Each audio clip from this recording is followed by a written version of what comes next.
Ang ating pong magiging talata ngayon at ang ating teksto ay Psalms chapter 40. Psalms chapter 40, okay? So, trials today, testimony tomorrow. Trials today, mga pagsubok ngayon, patotoo bukas. Yan po ang ating pong tatalakayin. Alright, Psalm chapter 40, beginning verse number 1.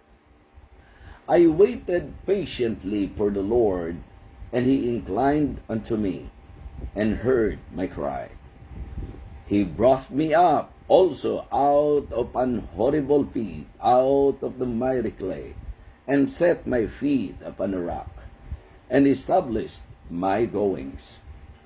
And He had put a new song in my mouth, even praise unto our God. Many shall see it, and fear, and shall trust in the Lord.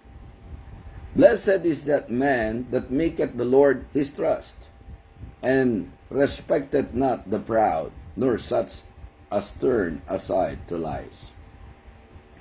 Many, O Lord my God, are thy wonderful works which thou hast done, and thy thoughts which are to usward, they cannot be reckoned upon in order unto thee. If I would declare and speak of them, they are more than can be numbered. Let us pray. Dakilang Diyos, aming Panginoon, muli po kaming nagpapasalamat sa pagkakataong ito na kami po ay makakapakinig ng iyong banal na salita. Lord, dalangin ko po ang lahat ng nakasubaybay ngayon. Lahat po ng masugid na taga-subaybay ng ministeryong ito. Lahat po ng mayroon pong prayer request, Panginoon, abutin mo po ang kanilang kahilingan. Maring ito po ay pinansyal na pangangailangan o marahil dakilang Diyos ang kagalingan sa kanilang pisikal na karamdaman. Lord, we are praying not just for healing but for miracle, because we believe that you are still a miracle working God. We are trusting you, Heavenly Father. Pagalingin mo po ang bawat isang may dinaramdam ngayon.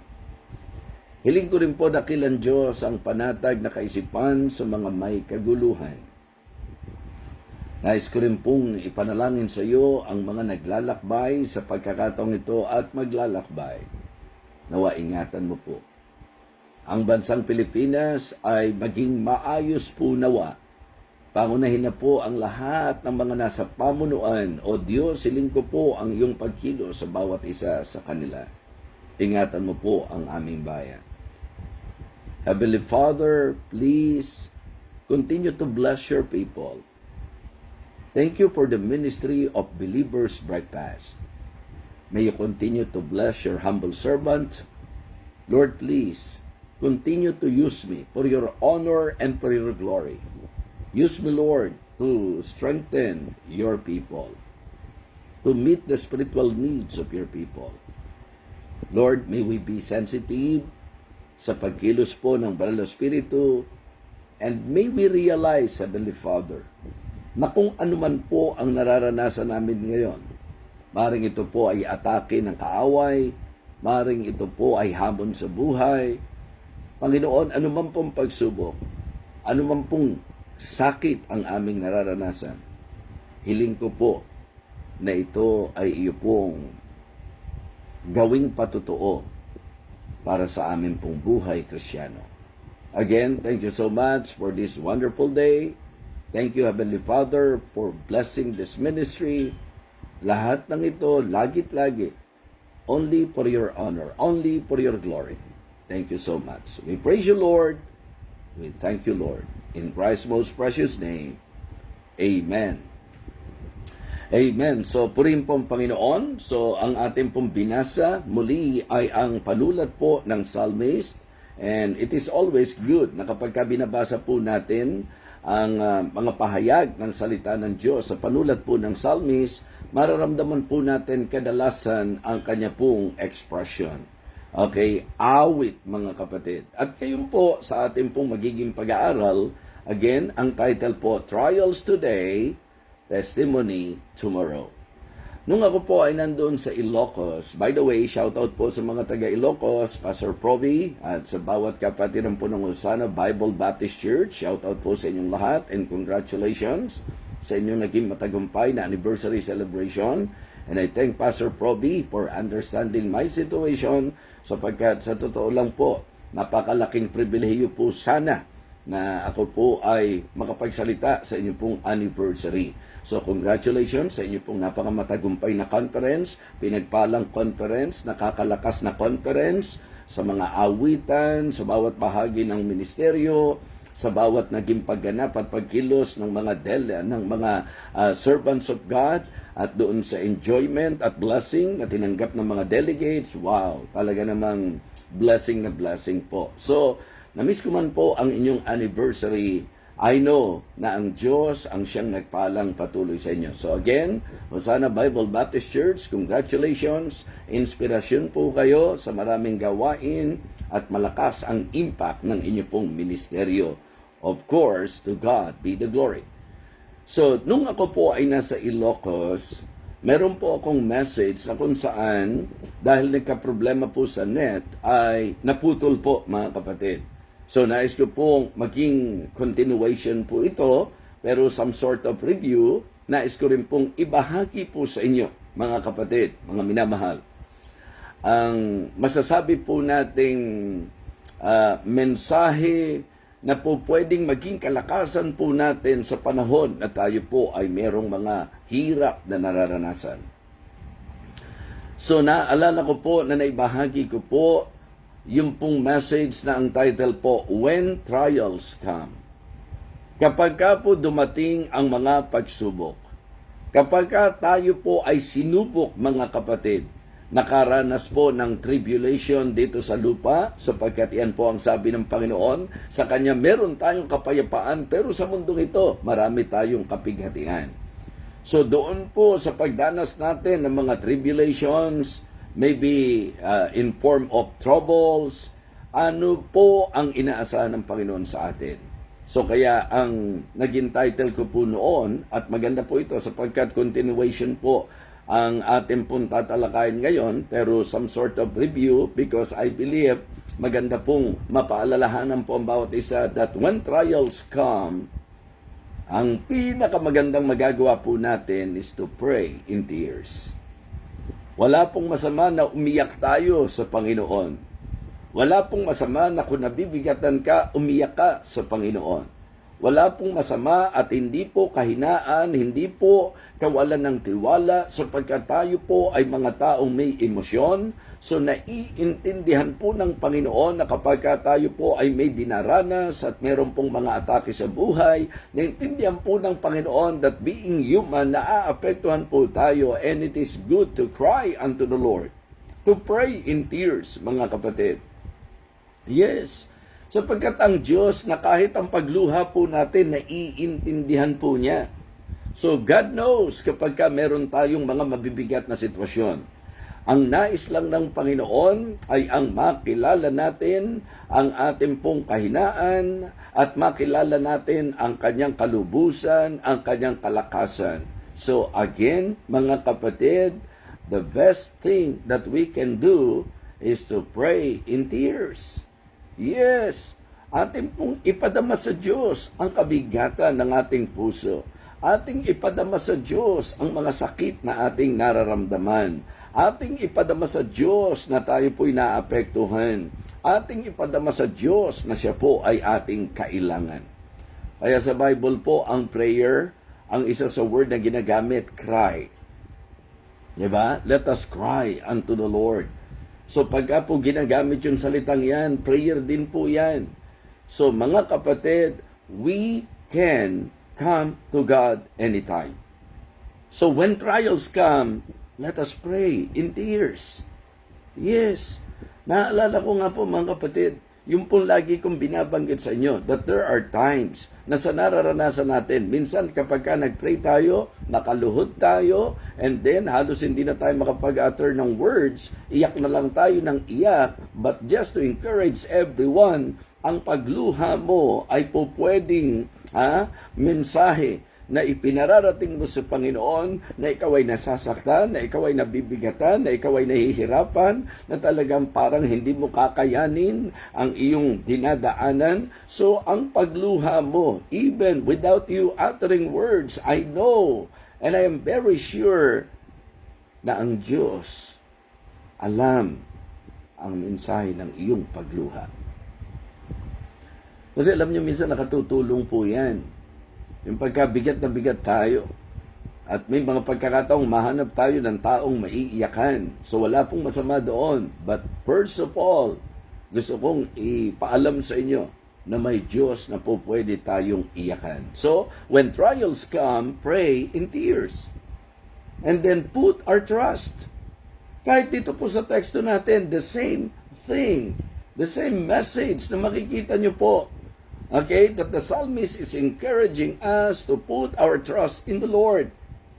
Kapag dumarating ang mga pagsubok, mga kapatid, yun yung pagkakataon na pwede kang manalangin at umiyak sa Panginoon. At yun din yung magandang pagkakataon for you to realize na may Diyos na pwede tayong panghawakan at Diyos na po pwede po nating sandigan sa nararanasan po natin sa ating buhay. Put our trust. Di ba? Yun po ang maganda. Pagka dumarating ang pagsubok, sino pagtitiwalaan mo? Pagka may atake ang kalaban sa buhay mo, hindi mo naman kakayanin yan sa sarili mo. Sapagkat alam ko po na bilang tao, hindi po natin kayang talunin si Satanas. And the only way for us to defeat Satan is to put our trust in the Lord, because we believe that greater is He that is in us than he that is in the world. Mas dakila at makapangyarihan siya na nasa mga Kristiyano. Yan po ang dapat nating maunawaan. So the best thing that we can do is to put our trust in the Lord. Lord, hindi ko po ito kaya, pero pinagtitiwalaan kita na kaya mo. Okay?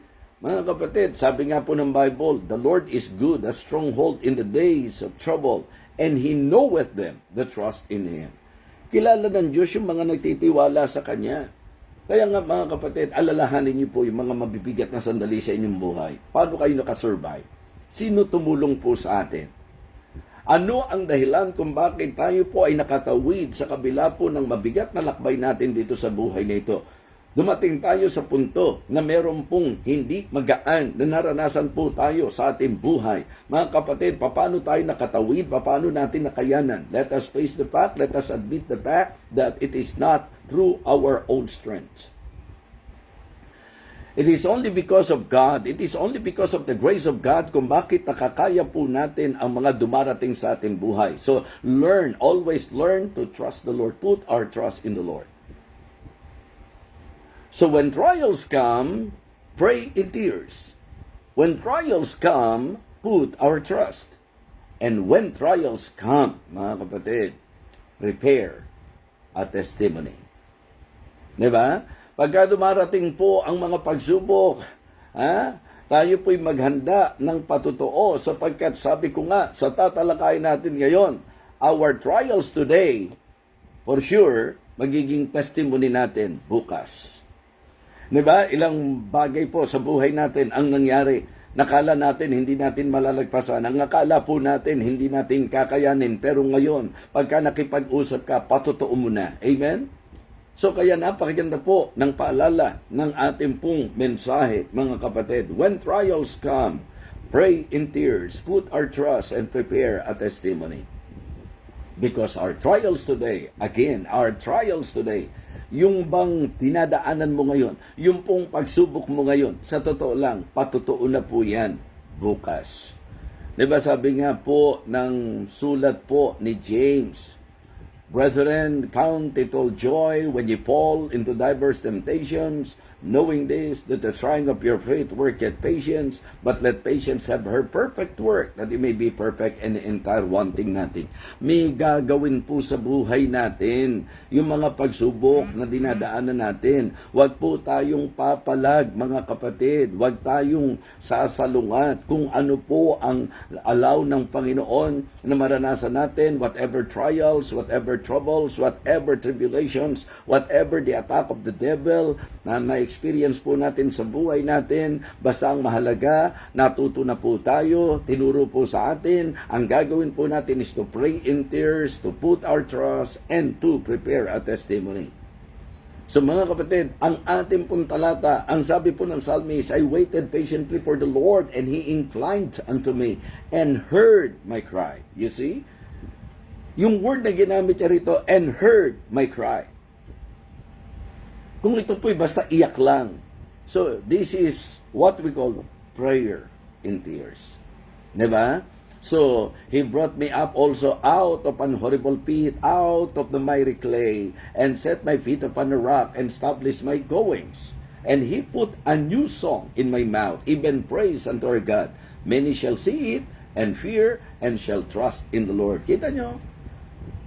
Nagiging patotoo po natin kung ano po yung nararanasan natin sa buhay. Kaya mga kapatid, isang bagay lang po ang malinaw sa akin. Mag-negative ka man sa nararanasan mo, hindi po magiging solusyon sa problema mo. So the best thing to do is to be positive, and for us to become positive sa mga nararanasan po natin, let us put our trust in the Lord. Trust the Lord that in all situations in your life, siya ang pwede mong panghawakan. So trials today, testimony tomorrow. Mga kapatid, ginagamit ng Panginoon ang mga pagsubok po natin ngayon para po mag-produce ng patotoo bukas, para mag-accomplish ng magiging patotoo bukas. So, unang magandang bigyang pansin po natin is the purpose of trials. Ano po ba ang mga layunin ng mga pagsubok na nararanasan natin sa buhay po natin? So, mga kapatid, actually po, ito po ay upang lalong maging maliwanag po ang ating patotoo. To make us shine. Mga kapatid, upang tayo po'y lalong magliwanag. Trials refine our faith. Yes, to make us shine, mga kapatid. Para kasing ginto po yan na sinusubok sa apoy. At kapag ka po idinadaan mo sa apoy, mas nagliliwanag. That is exactly what Job said. That after, when he had tried me, I shall come forth as gold. Mga kapatid, ang trials po, ang purpose nito is to make us shine. Diba? So, upang tayo po ay magliwanag at mas maging makinang. Kaya pagka po ikaw ay tested and tried, kapag ka ikaw ay subok na Kristiyano, mas malinaw, mas makinang ang buhay mo. Okay? So, ikalawa po is to make us sweet, particularly sa Panginoon. Diba doon sa mga moment na tayo po'y sinusubok, doon natin nare-realize na kailangan natin ng Diyos at iyon yung pagkakataon na kung saan talagang matindi ang kapit at lapit natin sa Panginoon. Okay? Masasabi po natin na ang pagsubok ay isa sa kaparaanan upang tayo po'y mapalapit ng higit sa Panginoon. Ang pinakamalaking disadvantage po, mga kapatid, ay kapag ka dumating tayo doon sa point na kapag ka may pagsubok tayo, palayo po tayo. Yun po ang pinakamalaking disadvantage because the more nalalayo ka sa Panginoon, the more na imposible para sa iyo na mapaigi at mapabuti ka. Because the right thing to do, because one of the purposes kung bakit may mga trials for us to realize that we need God in our lives. How about you this morning? Na-realize ba natin na sa buhay natin, di tayo pwede mabuhay na wala ang Panginoon? Diba? Away from God and apart from God, it is very hard to live, mga kapatid. So, ang ibig ko pong sabihin, pagka po tayo sinusubok, mga kapatid, ang pinaka ginagawa po niyan ay ang inilalapit tayo sa Panginoon. Diba? Casting all your care upon Him, for He careth for you. Once na ikaw ay nabibigatan, katulad po ng ating pong teksto, sa buhay, pagsubok po natin, sa mga atake po ng kaaway sa buhay po natin, the best thing to do is to come to Christ and come to God. Let us approach the throne of His grace. So dapat, the more na sinusubok ka, the more na humihigpit ang yakap mo sa Diyos. Diba? So, to make us shine, to make us wait in the Lord, mga kapatid, and to make us strong. Kaya po tayo sinusubok para palakasin po tayo. Malinaw po yan. Ang sabi po ng 1 Peter chapter 5, be sober, verse number 8, be sober, be vigilant, because your adversary, the devil, as a roaring lion, walketh about, seeking whom he may devour. Ang sabi po, whom resist is steadfast in the faith, knowing that the same afflictions are accomplished in your brethren that are in the world. But the God of all grace, who hath called us unto His eternal glory by Christ Jesus, yan po ang sabi ng verse number 10. Diba? But the God of all grace, who hath called us unto His eternal glory by Christ Jesus, after that ye have suffered a while, make you perfect, establish, strengthen, settle you. We should understand the purpose kung bakit tayo sinusubok. Sa 1 Peter chapter 1 verse number 7, ang sabi po, that the trial of your faith being much more precious than of gold that perisheth. Diba? So mga kapatid, and tribulation worketh patience. So pinapalis lang po tayo niyan, pinupurify lang po tayo niyan. Mga kapatid, ang idea po ng trials is polishing, purifying, and perfecting. Ayan. So another points na po pwede nating may consider po sa purposes of trials. Polishing us, purifying us, perfecting us. Amen? So yun po mga kapatid, and proving us. Sinusubok din po tayo. Ganda po ng naisipakita ng Panginoon, di ba? Kapag tayo po ay dumadaan sa pagsubok, doon din tayo nahahayag. Kaya proving, pinatutunayan, mga kapatid, perfecting, pinasasakdal, purifying, nililinis, polishing, di ba? And purifying. So, pinakikinang, nililinis. So, the purposes of trials. How about the patience through our trials? Yan po yung magandang bigyan pansin po natin. Kasi sabi po ng teksto natin, I waited patiently for the Lord. Diba? Sabi ko nga sa James, yun daw pong trial, sa Romans, ganun din po ang sabi, tribulation worketh patience. Doon po sa James chapter 1, again, beloved brethren, count it all joy when you fall into diverse temptations, knowing this, that the trying of your faith worketh patience. Diba? So, yun daw po ang nagagawa ng mga pagsubok sa buhay natin. So, kaya ang psalmist mismo, ang pahayag niya, I waited patiently. How about you this morning? Kamusta po tayo? Mga kapatid, tayo po ba ay patiently waiting? Diba? O inip na po tayo. So, talo po ang mainip, mga kapatid. So, talo po ang mainip. So, dito gusto ko makita nyo po yung importance ng waiting. Diba? Mga kapatid, waiting on the Lord. God knows kung kailan ang perfect time. God knows kung kailan ang dapat na panahon. Ibig sabihin, ang tamang panahon. Kaya nga po, sa idea po ng waiting, ang idea nito, mga kapatid, is relying, resting. Diba? Yun po yung ating ipinapakita na talagang tayo po ay nakasandal, tayo po ay nagpapahingalay. Ang magandang ginamit po dyan yung sa Psalm 37 Diba? Kasi sa Psalm chapter 37, maganda po yung mga sunod-sunod na sinabi po nung psalmist. Diba? Lagi ko pong binibigyang pansin ito. Sapagkat ang Psalm chapter 37 ay magandang paalala sa mga Kristiyano kung ano po ang dapat nating gawin. Diba? Ang pinaka-konteksto nito ay yung pong pagkaingit at pananaghihili natin sa mga masama, sa mga gumagawa ng masama. Fret not thyself because of evildoers, either be thou envious against the workers of iniquity. Remember that verse? Diba? Tapos niliwanag, for they shall soon be cut down like the grass and wither as the green herb. Tapos doon na po ipinoint out ng psalmist. Ang sabi niya, trust in the Lord and do good, and thou shalt dwell in the land, and verily thou shalt be fed. Delight thyself also in the Lord, and He shall give thee the desires of thine heart. Di ba? May mga desire ang puso natin Ang pinakamagandang magagawa natin is to delight on the Lord. Diba? So, yun po, mga kapatid. So, hayaan po natin ang panahon ng Panginoon. Ang gagawin mo lang, commit thy way unto the Lord, trust also in Him, and He shall bring it to pass. Lilipas din po yan. Makakaraan at makakayanan po natin yan. So, kaya kapag sinabi nating waiting, mga kapatid, ang idea po niyan is relying, di po ba? Ang idea po niyan is resting. Yun po ang pinaka magandang magagawa po natin. Ang sabi po, commit thy way unto the Lord, trust also in Him, and He shall bring it to pass. And He shall bring forth, ang sabi niya, thy righteousness as the light, and thy judgment as the noonday. Ito na po, rest in the Lord, and wait patiently for Him.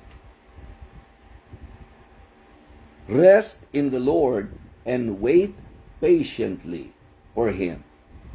Fret not thyself because of him who prospereth in his way, because of the man who bringeth wicked devices to pass. Cease from anger and forsake wrath. Fret not thyself in any wise to do evil.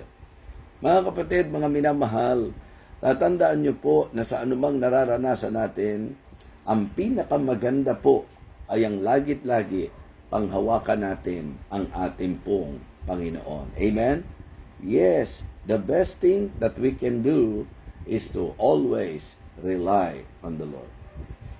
So, ngayon po, nabigyan pansin po natin, number 1, the purposes. Di po ba? Number 2, the patience. So, the purposes ng pong mga trials natin sa buhay, di ba? The purpose of our trials, and then the patience through our trials. And last but not the least, the praise after our trials. Kasi ang pinaka-concept po ng ating pong message, trials ngayon, mga pagsubok ngayon, patotoo bukas. At doon po tayo nagbigay ng pansin. Pray in tears, put our trust, and prepare a testimony. May nararanasan ka ngayon? Okay.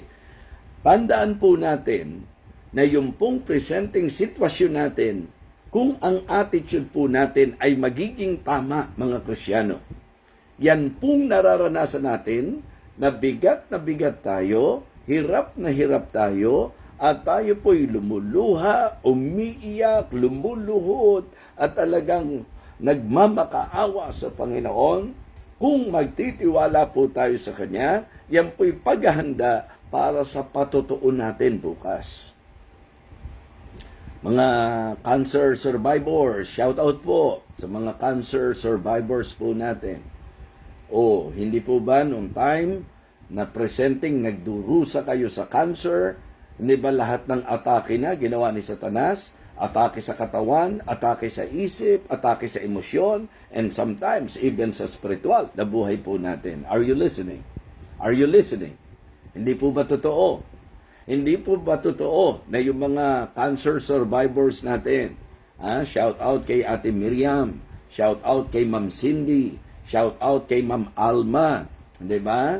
So, sa ating pong kapatid na si Aida, at sa marami pa. Hindi po ba, mga kapatid, na kung magpapakatotoo po tayo, hindi po biro. Kasi ang isa sa posible pong kwento niyan, ang storya niyan, siyempre po, nagpa-check up. Nung nagpa-check up, nalaman na may cancer. At siyempre, typically, ikaw ba naman, ano ang magiging reaction mo pag nalaman mo na ikaw ay may cancer? Diba? At first, wow, mabibigla ka.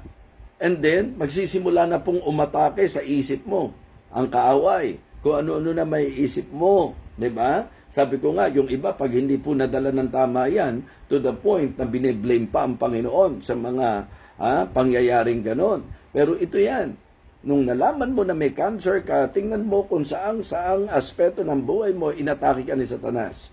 Siyempre po, isip. At dahil po apektado na ang isip, daman-daman na ng katawan yan. And then, papasok sa isip mo, paano na yung mahal ko sa buhay, paano na yung mga umaasa sa akin, di ba? Yan po, emosyon. And then, hahabagin mo yung sarili mo. So, yung self-pity, na para bang kawawa ka sa buhay mo. Without you knowing that God is actually trying to accomplish great things sa buhay mo. Pero yun po yan. Yung iba mga po, hindi nakayanan eh. Yung spiritual attack, nag-negative, naging bitter, tumalikod, nawala. Hanggang sa hindi maganda ang naging lundo ng kanilang buhay. Pero again, sa mga cancer survivors natin or anumang klase ng sakit pa na talagang naranasan nyo o dinaranas nyo ngayon, sabi ko po, yung sakit na yan, pagka ikaw ay nakasurvive at nagtiwala talaga sa Panginoon, yan po ang magiging patotoo natin. Hindi po ba sa Biblia, sinabi rin po yan, lalo na po doon sa sulat ni Apostol Pablo, malinaw po mga kapatid, na ang sabi po niya sa 2 Corinthians chapter 1, verses 3 and 4, Blessed be God, even our Father, our Lord Jesus Christ, the Father of our Lord Jesus Christ, the Father of mercies, of mercies, and the God of all grace, or comfort. Anong sabi niya? Who comforted us in all our tribulation? Who comforted us in our tribulation? That we may be able to comfort them which are in any trouble by the comfort wherewith we ourselves are comforted of God. You see? Kumbaga kung napili ka na ikaw ang haharap sa ganung pagsubok, always put in your mind that in every trial that we are facing, dito sa presenting panahong ito, yan po ay kinakasan ng Panginoon para sa magiging patotoo mo bukas. Mga kapatid, kaya nga sabi ko, we understand na kapag tayo po sa buhay natin, minalaman po tayo na humanly speaking negative, naturally, maapektuhan tayo. Pero tinuruan na po tayo na kapag dumating yung ganung punto, pray in tears, put our trust, and prepare a testimony. Always remember and always put in our minds, always realize that every time that we are facing trial in this life, God is just accomplishing a testimony. Tomorrow's testimony. Kaya nakaka-bless makarinig nung mga nagpapatotoo patungkol sa kung paano nag-operate ang Panginoon. Na nung time na nalugi ang negosyo mo, ang akala mo kalupitan, ang akala mo talagang ito ay katapusan ng lahat without you knowing, may i-accomplish lang pala ang Panginoon, ipinakita lang na hindi sa iyo nakasalalay ang lahat, nalugi ang negosyo mo, pero nung natutunan mo na iyakan ng Panginoon, magtiwala ka sa Panginoon at inihanda mo ang sarili mo sa gagawin ng Panginoon, ngayon, you are sharing your testimony already. Di ba? Ngayon, nagpapatotoo ka na. Kaya pagka po si Aida, kinakausap ako, Bishop, ang lakas ko na ngayon. Bishop, natutuwa ako kasi kasi bawat gagawin ng Panginoon, ipapatotoo mo. Kasi alam mo sa sarili mo na nung time na ikaw ay talagang nakaharap sa matinding laban na yan, lahat na ng atake ginawa ni Satanas. Tama po ba ako, mga kapatid? Sister Aida, kapatid kong maganda, kamusta ba? Hindi ba yun ang totoo ko? Ano, tumatakbo sa isip mo? Para bang ikaw na pinakakawawang tao sa mundo? Para bang, di ba, ganun eh. And that is very understandable. Very understandable, mga kapatid. Di ba? Huwag tayong magpaka-hipokrito. Kahit sino po sa atin. Naturally, maaapektuhan tayo. Di ba? Yung magtuklasan natin, malaman natin na meron tayong hindi karaniwang sakit. Ang kagandahan lang po, ang katapat ng di karaniwang sakit mo, ang katapat ng hindi karaniwang karamdaman mo, ay ang di karaniwang Diyos na ating pong pinatitiwalaan. Amen? Yes. The more na sinasabi mo na imposible yung kalagayan mo, the more na mahayag ang patotoo ng Panginoon sa magiging tagumpay mo sa imposibleng kalagayan mo. So mga kapatid, it is good and it is sweet to hear from the mouth of those who experience heavy trials in their lives that they are sharing the goodness of God and telling us that God is really powerful, that God is really wonderful, that God is really amazing. Why? Because of what the Lord accomplished sa trials na naranasan po nila. si Bong Chris Ponay. Sobrang natouch ako sa testimony nila. And yun ang reason kung bakit minsan kahit pagod na po ako. Kasi ang dami ko pong nare-receive ng mga nagpapahayag ng laki ng naitulong at nagawa ng Diyos through this online ministry. Yung bang nandun na po pala sila sa point na talagang, alam nyo po, nandun na yung atake ni Satan sa isip nila. What an encouragement for me to know na ginamit ng Panginoon ang online ministry po ng inyong lingkod para liwanagin ng Diyos sa isip nila ang lahat ng bagay sa kanilang naranasan at kung paano nila natawiran dahil sa positibong dulot ng mensahe ng Panginoon. Medyo naapektuhan po ako emotionally.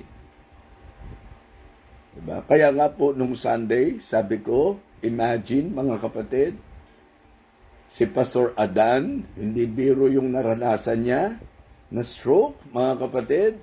At talagang hindi rin biro yan, hindi lang naman sa na-stroke, kundi sa mga nag-aalaga sa kanya.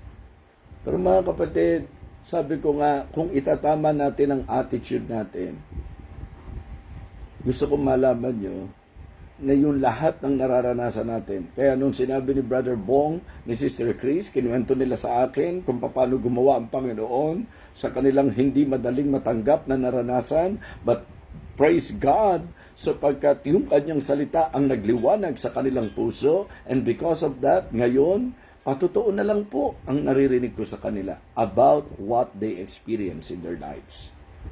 You know, ang hindi mo tanggapin kung ano yung naranasan mo, hindi magpapabago yan. Kaya better to trust in the Lord. It is always good and better to trust in the Lord in everything. Kasi yung mga trials na naranasan mo, mga kapatid, magpapatunay yan that God delivers. Amen? That God delivers. Ibig sabihin, kung hindi ka lalagay sa ganyang sitwasyon, walang magiging patotoo. Kaya sabi ko, ang bawat pagsubok, ang kapurihan nito, yung bang makikita kung paano ang Diyos ay nagdi-deliver. I remember the Apostle Paul, in his faithful service to God, he experienced being forsaken by many. In fact, the exact words he used, he was forsaken by all. At my first answer, no man stood with me, but old men forsook me. I pray God that it may not be laid to their charge. Anong patotoo niya? Notwithstanding, 2 Timothy chapter 4, notwithstanding, the Lord stood with me and strengthened me, that by me the preaching might be fully known, and that all the Gentiles might hear. And I was delivered out of the mouth of the lion, and the Lord shall deliver me from every evil work. Mga kapatid, God delivers. Second, God develops. Diba? So doon po sa ating mga pagsubok, ang tinatalakay po natin mga kapatid, the praise after our trials. Trials today will be our testimony tomorrow. So yung mga trials natin magpapatunay that God delivers, that God develops, mga kapatid. Diba? Kaya nga sabi ko, ang tinatrabaho po ng trial sa atin, polishing, purifying, proving, and perfecting. Yan po ang ginagawa ng mga pagsubok sa buhay po natin. So kaya maganda na ito po ay ating maunawaan. So meron pong i-develop ang Panginoon sa atin. So God delivers, God develops, and listen, sa lahat ng ito, God deserves the glory. God deserves the glory. Kasi pagkatapos ng matinding pagsubok na naranasan mo, na halos bumitaw ka, na halos umayaw ka, nang halos ang akala mo, tapos ka na. Tapos nung malagpasan mo, alam niyo po ang gagawin niyo? Wala kayong gagawin, kundi purihin po ang Panginoon. Salamat po sa Panginoon. Talagang ibang klase po ang gawa ng Panginoon. Di ba? Yun po yung mga eksena natin. Yun po yung mga lumalabas sa bibig natin. Talagang masyadong napaparangalan ng Panginoon. And dapat ganun po talaga. Mga kapatid, mga minamahal, umaasa po ako na ang mensaheng ito'y makatulong sa kung ano man pong pinagdadaanan natin ngayon. Kaya muli po, paalala, trials today. Posible pong ito'y testimony tomorrow. Yung mga pagsubok natin ngayon ay magiging patotoo. Kaya itama po natin ang ating attitude. When trials come, pray in tears. When trials come, put our trust. When trials come, mga kapatid, prepare a testimony. Prepare a testimony. Ihanda natin, maging ang sarili natin sa patotoo na gagawin ng Panginoon. Nakita natin, the purpose of trial. The purpose of trials. Ano po ang purpose nito? Mga kapatid, upang tayo po ay magliwanag, to make us shine, to make us sweet in the Lord, and to make us strong. Sabi ko nga, polishing, purifying, proving, and perfecting. And then, mga kapatid, the patience through trials. Ang ating pong dapat maging attitude is to wait. Ang idea po is resting and relying. Di po ba? And then, the praise after our trials. The praise after our trials. Mapapatunayan that God delivers, God develops.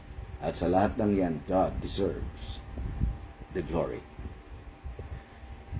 I hope and I pray na muli tayong napagpala ngayong umagang ito sa ating pong naging pagsasalo-salo. At ang ating pong panghawakan ay ang pangako po ng ating Panginoon. So kayo po ba'y napagpala? So ito po ang dapat maging attitude po ng bawat isa sa atin. Again, our trials today will be our testimony tomorrow. Let us pray.